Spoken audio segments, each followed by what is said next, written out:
decimos, Aníbal, que también un templo pueden ser los maridos, por ejemplo, de Florencia Arieto y que lo reincorpore, porque la verdad es que es una vergüenza.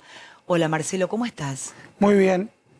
¿Quién es Aníbal Fernández? Escuchaba lo que decía recién y está mintiendo nuevamente, porque él ya hizo esto varias veces.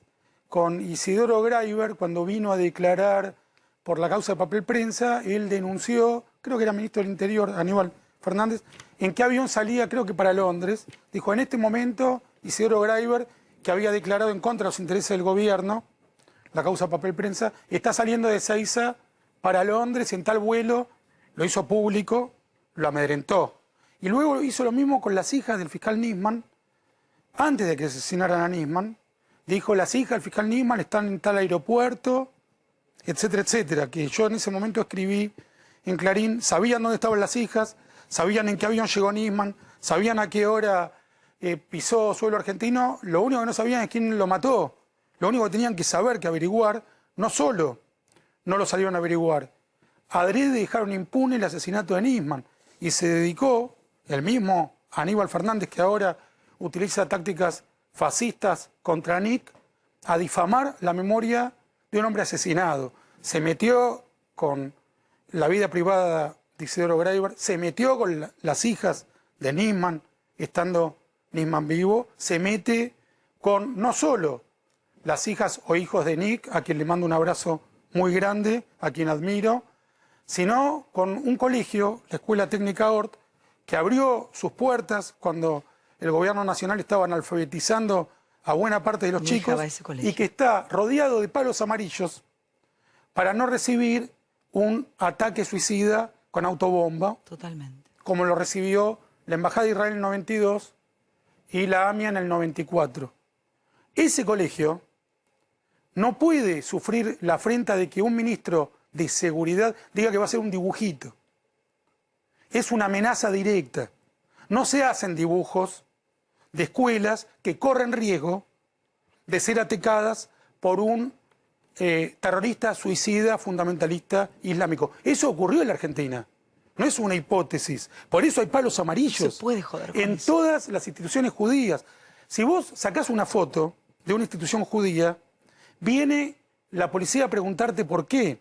Si vos haces un dibujito, como dijo no inocentemente, Obvio, este señor fascista que atacó a un colegio por ser judío, que atacó a un colegio por abrir sus puertas y alfabetizar, por cumplir con su función. Ayer la ministra de Educación de Cava, Te Soledad... interrumpo un segundo, Marcelo. Mientras Sí. vas diciendo eso, me recorre como un frío helado por el cuerpo, porque es que no puedo creer Lo hizo, que lo hizo, tengamos yo creo que estos representantes en el gobierno. Es muy... la inverosimilitud, o sea, la dificultad para creerlo es parte de su estrategia. Claro. Que un presidente encierra a todo un pueblo para juntarse con su En novia, cautiverio. a tomar champán y comer una torta de 100.000 pesos y mostrarle a la nación que él sí Y festeja. un juicio político que hasta ahora quedó en la Mientras nada. deja a los chicos morirse de hambre porque eran chicos que comían en la escuela, Claro. les cerró el lugar donde iban a... Uno no lo puede creer, no hubo en el mundo. Pero ellos un aman a caso los así. pobres. Salvo, tenés que buscar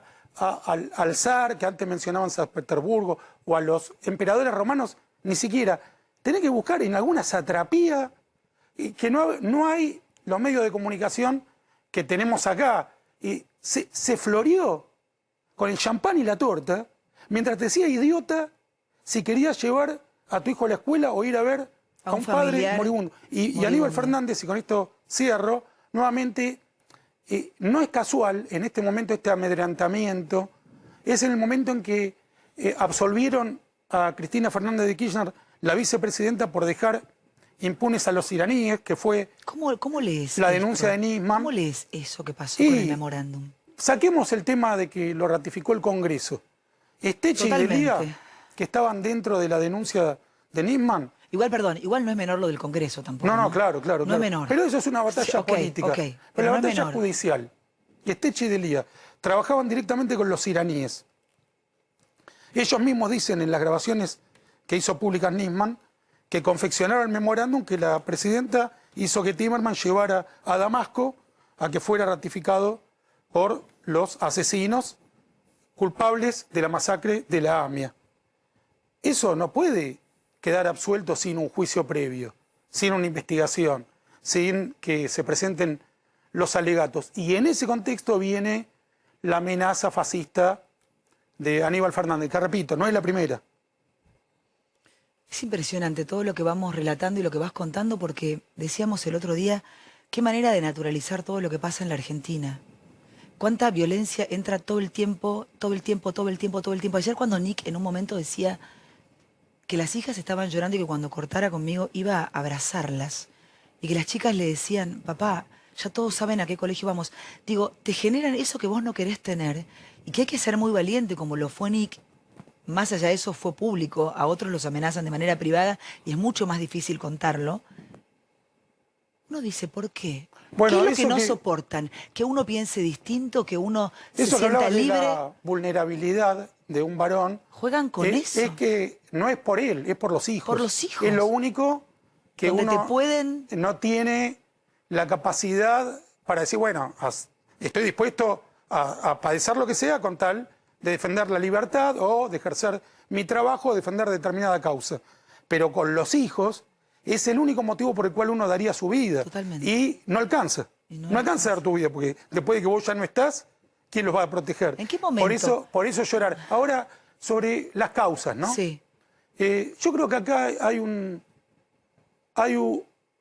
historia, hay una prosapia, que es Aníbal Fernández deviene de un movimiento que fue neutral durante la Segunda Guerra Mundial. Vos sabés que hubo dos grandes posiciones durante los años 40 en Argentina. Una era la de Jauretche, que decía que había que ser neutral con los nazis, que no había que enfrentarlos, que se servían mejor los intereses nacionales. Aníbal siempre hablaba. Si no se denunciaba, claro, que es el mecenas intelectual, uno de los mecenas intelectual de Fernández. Otro podría ser Biondini, pero Jauretche lo es seguro. Y decía que no había que enfrentar a los nazis.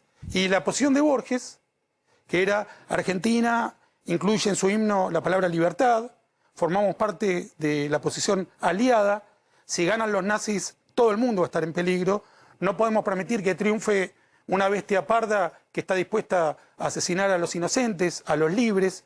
Los ensayos de Borges sobre la liberación de París, algunas ficciones, son dos posiciones enfrentadas que han persistido hasta hoy. Aníbal Fernández definitivamente está del lado de la neutralidad respecto a los nazis, y agreguemos, respecto de los iraníes también.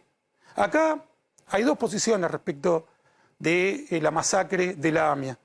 Los que reclamamos justicia y los que, como el kirchnerismo, pactan con los iraníes y en todo caso podrán decir, no estamos de acuerdo con el atentado, pero tampoco estamos de acuerdo con juzgar a los culpables.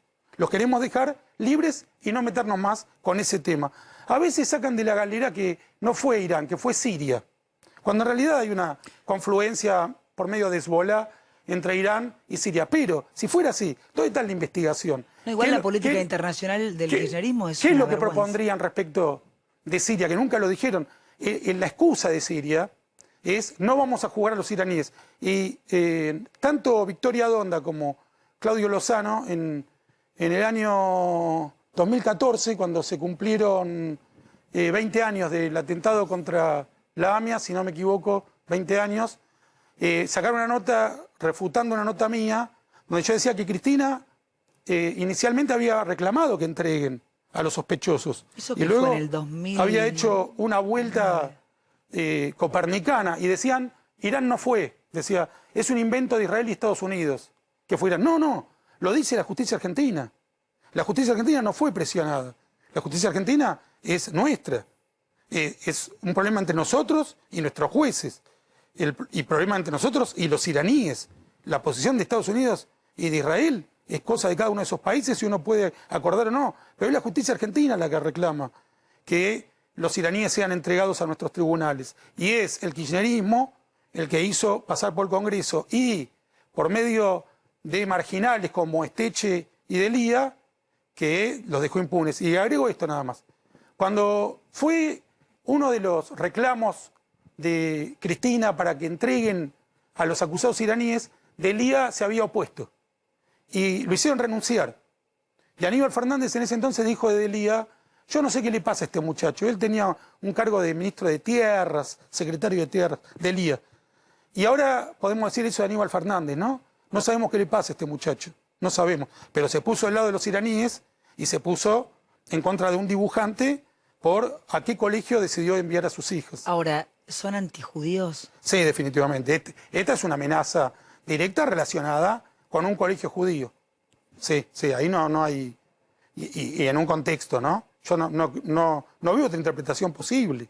Voy a hacer un dibujito Creo que no la hay. de la escuela. ¿Lo conocés, la conocés, sabés dónde es, cuál es? Y la ministra de Educación de Cava decía que precisamente apuntaban contra Ort particularmente porque había abierto sus puertas. Cuando Cava decidió abrir las puertas, que Ort hizo un especial esfuerzo. Se puede ser también miserable, es verdad. Para volver a recibir a los chicos. Hay algo fundamental acá, que va más allá de cualquier... Igual en que quedan los derechos de los niños, Lo ¿no? que han hecho con la analfabetización de los niños. ¿Adrede? Sí, no hay ninguna duda. Esos chicos buscando en la basura tenían que estar en la escuela. No podían ser parte del recurso del presidente para hacer su festichola disfrutando de que nos encerraba a los demás y nos llamaba idiotas. ¿Sentís que eso fue lo más autónomo que hizo Alberto Fernández? Lo dije. La festichola. Sí, yo creo que es ininterrumpido. Yo no tengo problema en que alguien coma salame, pizza, yo como eso también. No, claro, el problema es que no comemos. trabaja. Que lo único que lo vemos es... lo único que organizó bien fue la festichola de Fabiola. Eso lo Y hizo. que primero le echó la culpa a Y la sin mujer. solución de continuidad, durante las elecciones se reúne con Santoro en una parrilla. Después lo vemos comiendo salame. Está bien, pero esto no es almorzando con la chona. Tiene que trabajar en algún momento. En algún momento tiene que hacer algo que ¿Cuál es el reduzca la talento? pobreza. ¿Cuál es el talento no de lo Alberto tiene, Fernández? que reduzca la inflación. Por ejemplo, hoy tendría una oportunidad de oro de renunciar al fascineroso de Aníbal ¿Y Fernández. por qué? Bueno, pero eso es porque no tiene poder. Bueno, es que ahí también hay una coherencia, que es así como apoyó a la docente completamente desequilibrada. Adoctrinadora. Que era un personaje... Él habló de debate. Era que la madre estaba maléfica debatiendo. esa docente. Sí. Era algo que el mínimo sentido común te impelía a decir, bueno, esta mujer no puede educar, tiene que tener atención psiquiátrica. Total. ¿Cómo gritaba? El único que la defendió fue el presidente. Y en ese sentido también se entiende la coherencia de apoyar el amedrentamiento de Aníbal Fernández contra los alumnos de Hort. Eso es especialmente peligroso también, esa confluencia de autoritarismos. Es peligroso. Sí, Ahora, eso, y además es el ministro de ¿por qué? Seguridad. Porque yo decía el año pasado, lo entrevisté a Aníbal Fernández y en un momento hice una broma y voló como un alcohol por el aire. Todos los medios oficialistas me pusieron en la tapa con algo absurdo, que es como si yo ahora quisiera hacerte una broma, porque le quise poner alcohol al principio de la entrevista y no quiso. Y yo fui tapa y fui destrozada por los medios oficialistas por una estupidez. ¿Cómo puede ser que esos medios digan hoy que lo que hizo Alberto Fernández no es, Aníbal Fernández no es una amenaza? Bueno, a mí que me preocupa ¿cómo puede mucho la ser? falta... Me preocupa porque estamos naturalizando una cosa Mirá, gravísima. yo te voy a dar ejemplos bien concretos. Cuando alguien insultó a Alberto Fernández cuando todavía no era presidente, yo me solidaricé inmediatamente con él. Lo había insultado en la calle. Y yo lo defendí. Hablamos telefónicamente, yo lo había entrevistado. Le dije, primero, No. me parece repudiable que alguien te diga una palabra mientras vas caminando. Y cuando alguien insulta o a Daddy Brieva o a cualquiera que piense distinto que lo que pienso yo, me parece repugnante que insulten a un artista, que le dificulten entrar a un bar, lo que sea. Escraches. Eso es inaceptable. Y yo lo digo. Ahora, es radicalmente distinto cuando lo hace un ministro de Seguridad o un funcionario del Ejecutivo.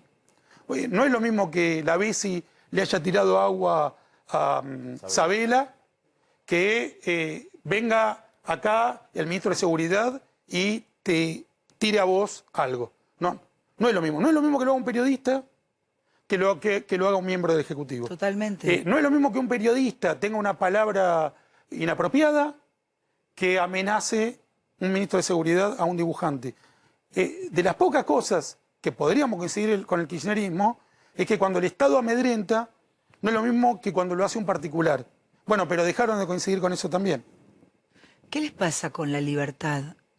Le temen, les ¿Por qué? produce irritación y hay un elemento irracional ahí, porque incluso va contra sus propios intereses, pero la libertad es un don misterioso y que genera un poderosísimo rechazo en los fascistas, en los O intolerantes. sea que el cautiverio que vivimos en la cuarentena, en la Sí, pandemia, está directamente relacionado. tiene Sí, que ver sí. con eso. Sí. No cualquiera te dice idiota por querer ir a trabajar, por ir a estudiar, como le pasó a Marcelo Mazzarello, que quería ir a ver a su Estar con su padre, padre. moribundo. No cualquiera te amenaza con que te van a meter preso, te van a confiscar el auto si querés ir a trabajar, y organizás una fiesta en el medio. Y en el medio de la propiedad privada, ¿no? Sí. Todas esas cosas que se discutieron Hay algo durante de la pandemia irracional. vicentina. Uno cuando piensa en los grandes totalitarismos, los soviéticos, porque ellos tienen muchos puntos de contacto con Europa Oriental, ¿no? Y los kirchneristas. Les gusta Cuba, la Alemania de Honecker, Stalin. Diana Conti en algún momento había celebrado a Stalin.